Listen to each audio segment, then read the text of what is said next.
Well, hello, ladies and gentlemen. Happy Monday. I hope that you guys all had a very good weekend. Today is Monday, January 11th, 2021.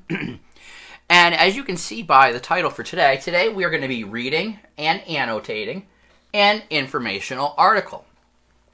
Last week, we learned about how to read an informational article, and we learned some key vocabulary like topic sentence, topic, main idea, supporting details, transitional information, supporting details and background information. And we read several articles, and we also learned how to organize them and ultimately how to write a summary. And this week, that is going to be the goal. Last week, I modeled for you. I took you through each part and demonstrated how to do each step. This week is going to be your opportunity to work more independently and practice some of these skills on your own. So, today, first, let's start by looking at what the homework assignment is and what the classwork really assignment is, and then we'll dive into it. So today, your work, we're going to start this, but you guys are going to need to finish reading and annotating the article titled, How Donald Duck and Peanuts Saved Trick-or-Treating. And you need to make sure that you upload a picture of each page to show that you completed the annotating. And I'm going to show you what a completed page might look like. Now, we are not putting this into our interactive notebook. So the interactive notebook table of contents is still there. You can just scroll down right through it. And you can see here is our activity 1, reading and annotating.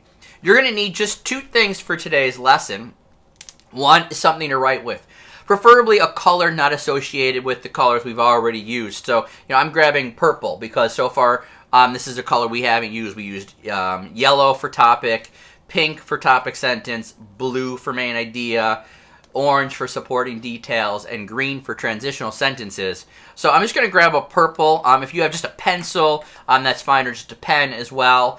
Preferably a color that's not black, because simply the article is typed and printed in black and white. So you really want to have something that's more colorful that'll just stand out. And then the next thing you'll need is in your ELA folder, you are going to want to take out the first 4 pages in your packet. In the packet, the next 4 pages are the article titled, How Donald Duck and Peanuts Saved Trick-or-Treating. So here I am, I'm taking out all 4 of those pages. Alright, so I'm taking out all 4, here they are. 1, 2, 3, and 4. It sounds like there's a lot of pages and there's a lot of reading, but really there's some very large pictures in the article. So there's only a total of 652 words in the article. All right, now if you have a stapler at home, that's great. I'd want you to take your stapler and put a staple in the corner. I could not staple these in your packet and then have them all go through the way that I wanted to with the copier. So if I could have stapled these for you guys, I would have, but I couldn't. But if you have a stapler at home, staple them. Another way that you could make them stick together is simply folding down the corner twice. That will also help keep your papers together if you don't have a stapler. But you're going to want to keep these pages together. Or you're going to want to keep them together in some way. Then I can take the rest of my packet, which now looks like this, main idea and details. This is a graphic organizer you're going to use later in the week with this article. But right now we can paperclip this back together. We can put this back into our ELA folder and set the folder aside. Alright, and now I have the 2 items I need. I have my article and I have my pen. At any point, you can feel free to pause the video if you need to pause the video and go back and rewatch. You can do that, or you can just pause the video so you can get whatever materials that you need. Alright, so let's look at the directions. Today in class, I gave the students the option of doing this on their own or staying online and doing it in a small group. And about half the people in the virtual class decided they wanted to try it on their own independently, and then about the other half stayed on, and we worked through the majority of this assignment together. But you can see today's goal is just reading and annotating. All right, we're not even going to get into trying to find the topic sentence today or outlining or using any kind of graphic organizers. Today it's just reading and annotating. And now annotating is just a fancy word of saying taking notes. All right, so that's what we're going to do is we're going to read and we're going to take notes on this article, and that's really what your assignment is. Okay, is taking your notes. When you hand in your assignment, I'm going to be looking to see that you did take notes and looking at what kind of notes that you took. So here are the directions. The directions say, and here's the goal: read the article, How Donald Duck and Peanuts Saved Trick-or-Treating. Okay. As you read, I want you to think about these questions. Good readers are always thinking and asking themselves these questions. Even if they're not doing it, of course, out loud, this is all happening inside of their head as they're reading. So as they read, good readers will ask, what is this paragraph about? So you're asking yourself, what is each paragraph about?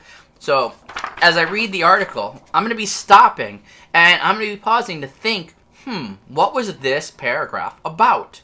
And to take notes on it, I would write in the margin, the left or the right. Now the margin is just simply the empty space on the side. So if you're wondering, I'm going to be referring to the margins. Any blank space on the side or even in the bottom, that is a place where you can take and write your notes. And then in the actual article, you can be underlining, circling, I could be drawing arrows, okay? And you're going to see in my finished copy how I did that. But I'm doing it because at the end of each paragraph, I'm stopping and asking, what was that paragraph about? I'm really taking the time to think about it. Then I'm asking the question, what questions do I have? Do I have any questions about what I read? It could be because something I don't understand, which is question 3. What parts do I not understand? And that could be an entire line. Let's say you read a sentence and you don't understand what the sentence is saying. You're going to want to pause and think about that. What is it I don't understand? And other times it's just a word. In this article, there's like the word resurrect, which is used in a very important sentence in this article. And if you don't know what the word resurrect means, you'd have a very hard time understanding that sentence. So it could be as simple as, I don't understand that word. And because I don't understand that word, I don't know what that sentence means. And that's a spot where you're going to need to pause. You might actually have to go onto your phone or go onto an online dictionary, type in the word, see if you can't figure out what that word means so that you can understand what it is you're reading. Reading informational articles is very different than reading a narrative story. Within a narrative story, you can use your context clues very easily to try to figure out what some unfamiliar vocabulary is. In informational articles, you can do that as well, but sometimes it can be more challenging because of the more challenging vocabulary that is in an informational article. Something else that I want you guys to think about, because we've been learning about this, is I want you to think about how many sections of information does this article have.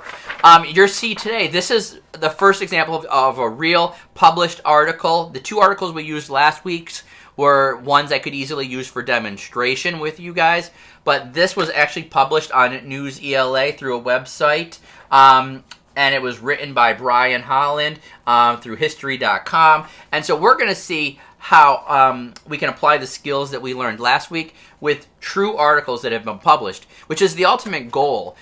Whether you're reading about your favorite sports teams, this weekend my Buffalo Bills got a victory, and if I want to read about what happened during the game, I can employ these skills. Let's say I want to read about Washington and what happened in the Capitol. I need to use these skills with the information I am reading.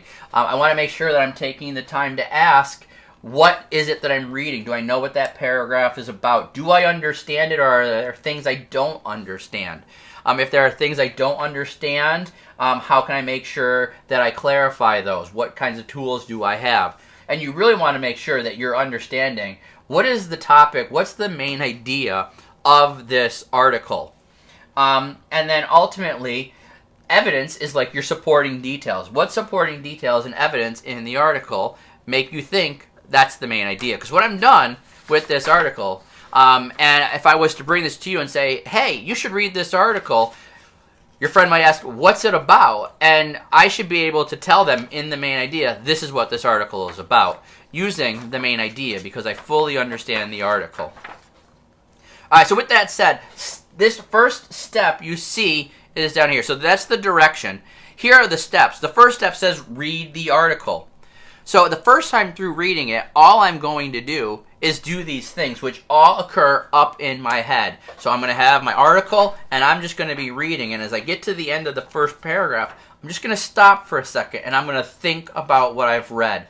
I don't just want to go on. The goal of reading should not be to just get the reading done.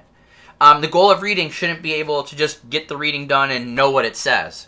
The true goal of reading is to be able to do the reading and fully understand, and to be able to create our own thoughts and opinions about what is being said. That should be our ultimate goal, is a deep understanding of the reading and an ability to create our own thoughts and opinions about what we've read. We don't want to just say, this is what we've read. We want to be able to say, this is what we've read, and this is how I can understand it. This is what it means to me. Okay, so with that said, the first time through, all you're going to do is read the article and think about it using those strategies. The second time through, this is where you're going to need your pen, and you're going to want to reread the article. And this time, as you read, you're going to be writing your small inferences, your thoughts, and your questions in the margin. So along the side, along the bottom, wherever you can, you're going to be writing these things down. And you're going to be underlining those supporting details, the evidence that are important in each paragraph.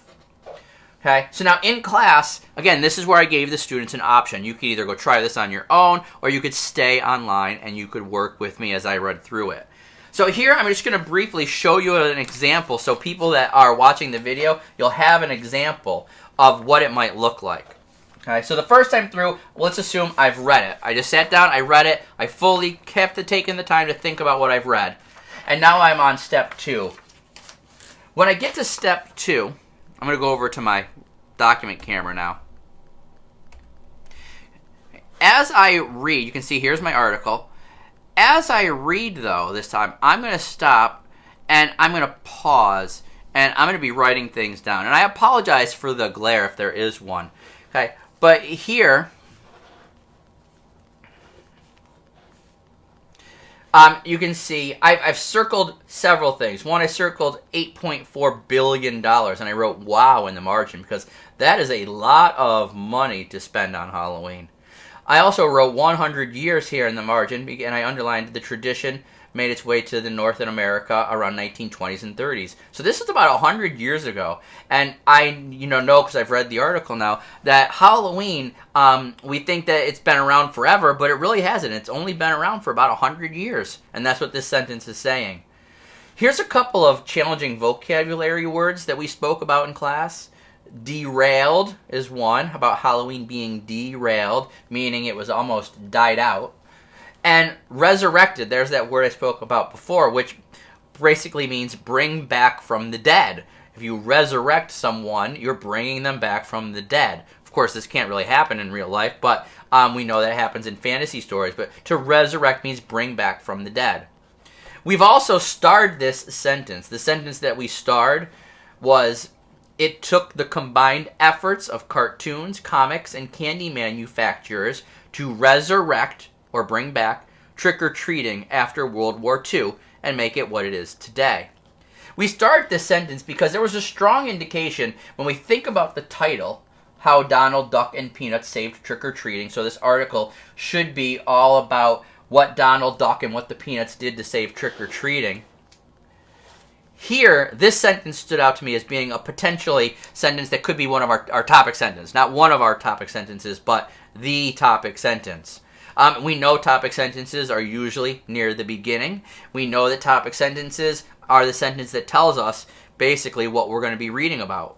And because this is the second time through, I know that this article is about cartoons like Disney, comic strips like the Peanuts, and then some candy manufacturers. And I know that the article is about what each of them did to kind of bring back trick-or-treating after World War II. And I know this because I've read through the article one time. So when I get to it the second time through, this sentence immediately jumps out to me as saying, okay, wait a minute. When you think about the article, this sentence right here kind of sums up what the article is all about. I also wrote on the side over here, you can see background info. When we think about what is this happening in this paragraph is giving us background information about Halloween, and then down here the background information continues because it talks about why Halloween began to die out. It began to die out because of sugar rationing during World War II, to this point where, again, you can see here, I circled World War II. I underlined sugar rationing. They had to use stamps to exchange for goods. I defined rationing here.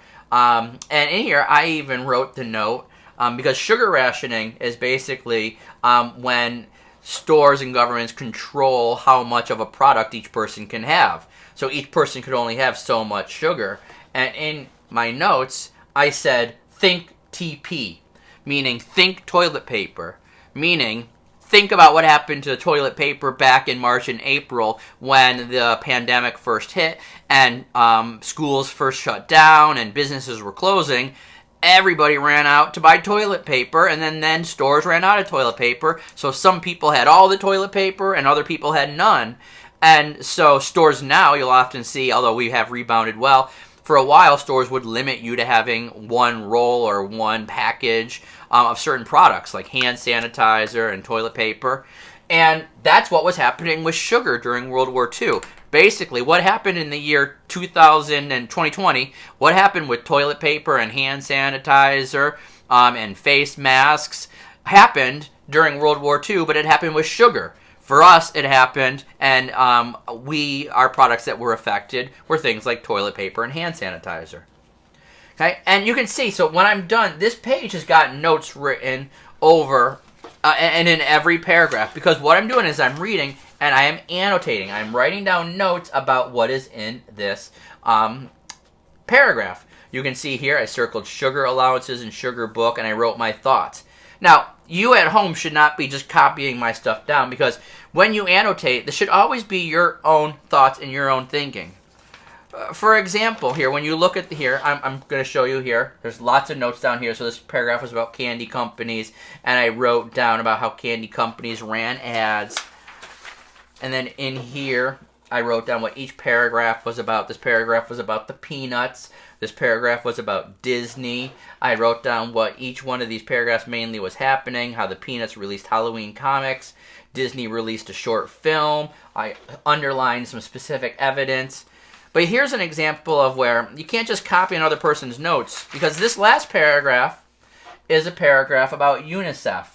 And in this paragraph, I wrote down this. I did this as a kid. I don't know if kids today actually still get the UNICEF cardboard boxes that you would carry around to door to door. I haven't seen one in quite a while. So this is one where if you were just writing down what Mr. Trumbull wrote, this would make no sense, because you guys probably are not doing that. This was big during the 80s, I remember, when I was growing up. Lots of UNICEF boxes where kids would go around and collect coins as they trick-or-treated, and then they would donate the money to a charity for children. So you really want to make sure that when you're doing your notes, that your notes are your thoughts, they're your ideas, they're your questions. Because when you annotate, you're taking notes for only you. Now, you guys do, at the end of your note-taking, I want you to take pictures of your notes, and I want you to upload them on the assignment. I just want to check to make sure that you guys are trying this out, that you guys are reading the article, and that you are trying to do your best to write down your thoughts and your notes on the article. Now, tomorrow, what we're going to do is we're going to try to dive in, and we're going to look to see if we can't find the topic sentence. We're going to look to see what most important supporting details there are, and we're going to start to move into filling out a graphic organizer in preparation of writing our summary later in the week. Okay, so with that, good luck. Okay, enjoy the article. It's actually a good article about, I know, a holiday that is one of the favorites of children, so enjoy the article. Remember, step 1 is to read it. Step 2 is to reread and annotate. All right? So I will see you guys tomorrow. Have a great day. Enjoy the afternoon. As I look out my window, I see just a little bit of light snow falling. So just enjoy your day, and I'll see you guys on Tuesday.